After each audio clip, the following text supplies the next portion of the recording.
J'aimerais attirer votre attention sur la vie de prière de Néhémie. Cette vie de prière était la base de tout. Il faudrait relire le livre de Néhémie en entier, simplement pour tenir compte de ce fait. Nous verrons que la vie de prière de Néhémie était une chose très réelle et très persistante. Nous pourrions presque dire une chose continuelle, bien que n'ayant pas toujours le même caractère. Nous trouvons dans ce premier chapitre l'épanchement profond et secret de son cœur devant Dieu. Il est là, seul, avec Dieu, et dans une prière intense, où il déverse son cœur. Il se répand devant Dieu. Souvenons-nous qu'il peut faire cela. C'est une phase de sa vie de prière. Il peut le faire et il le fait. Mais en continuant notre lecture, nous verrons que ce n'est pas toujours le cas. Sa prière est souvent ce que nous pourrions appeler une imploration, un cri fervent du cœur.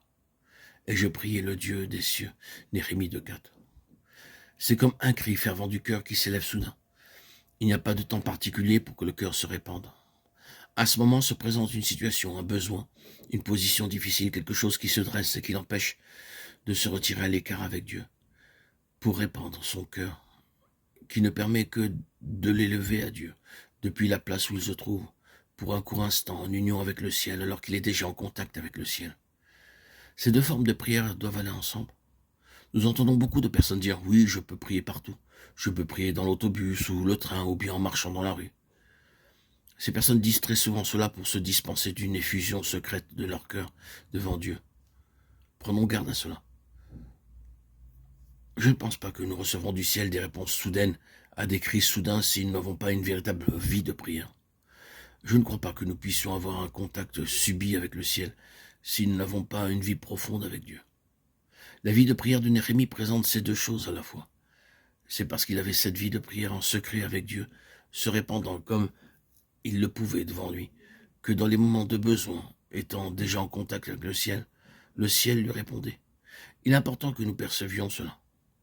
Mais nous l'avons dit, et il nous faut considérer qu'en général, un instrument, un vase appelé à un travail comme Néhémie, en un temps de la fin en relation avec la venue du Seigneur, est essentiellement un vase et un instrument qui a une vie de prière intense, en secret avec Dieu. Il est essentiel pour faire intervenir le ciel dans les besoins urgents qu'il y ait au préalable une formation d'un ministère de prière. Il me semble que Néhémie ne faisait rien sans prière et qu'il élevait son cœur au Seigneur à chaque tournant du chemin. Il était en contact avec le Seigneur dans chaque situation, à l'égard de chaque question et dans toute difficulté.